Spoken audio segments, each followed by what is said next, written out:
നല്ല പടം. 73 വയസ്സിൽ ഇങ്ങനത്തെ ഒരു പടം ചെയ്യാന്ന് പറഞ്ഞാൽ അത് നമ്മുടെ ചെക്കന് മാത്രമേ പറ്റുള്ളൂ. തള്ളിമറിക്കും. പടം കണ്ടിട്ട് പറയാ the brilliant man, the very important ഉള്ള മനുഷ്യൻ. നല്ലൊരു പടം, സൂപ്പർ പടം.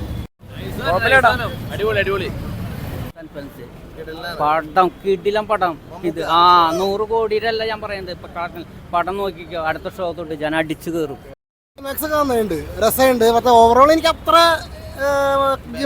കിടിയായിട്ട് തോന്നിയില്ല. ഒരു ആവറേജ് പടം.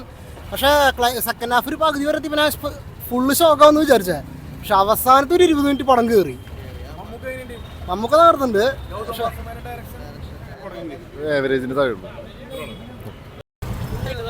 അതായത് ഗൗതം വാസുദേവന്റെ ക്ലാസ് ഇതിൽ മിക്സ് ആയിട്ടുണ്ട്. നന്നായിട്ട് ത്രില്ലടിച്ചിരിക്കുക. ക്ലൈമാക്സ് വെറൈറ്റി ആയി. Climax super. മമ്മൂക്ക ഒട്ടുക്കത്തെ ഗ്ലാമർ. കോമഡി ഫസ്റ്റ് ഹാഫിലെ കോമഡി നന്നായി വർക്കൗട്ട് ആയിട്ടുണ്ട്. അതുകൊണ്ട് സസ്പെൻസ് ഫൈനല് അടിപൊളി. ക്ലൈമാക്സ് അടിപൊളി. അതറിയാം. സ്ലോ ആണ്, കുറച്ച് സ്ലോ ആണ്. സസ്പെൻസ് നന്നായിട്ടുണ്ട്. സസ്പെൻസ് ഉണ്ട്. പിന്നെ അടിപൊളിയാണ്. സെറ്റ് ഇതിൽ തന്നെയാണ് സിനിമ ഡയറക്റ്റ് ചെയ്തിട്ടുള്ളത്. പിന്നെ നമുക്ക് ഒരുപാട് ആക്ഷനും മറ്റു രീതിയിലുള്ള തിക്കും തിരക്കും ബഹളങ്ങളൊന്നും ഇല്ല. സൈലന്റ് ആയിട്ട് പോകുന്നൊരു സിനിമ.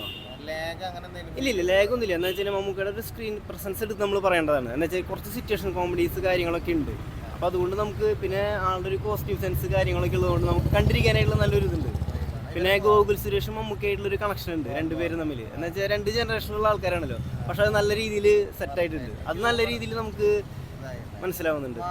നല്ലൊരു അന്വേഷണം. ക്ലൈമാക്സ് ഒക്കെ വേറെ രീതിയിലാണ്. ഞാൻ അവിടെ പറയുന്നില്ല. വളരെ ഇൻട്രസ്റ്റിംഗ് ആയിട്ട് നമ്മളൊന്നും ആരും പ്രതീക്ഷിക്കാത്തൊരു ക്ലൈമാക്സും പരിപാടിയൊക്കെയാണ്. വളരെ നല്ല നീറ്റ് സിനിമയാണ്.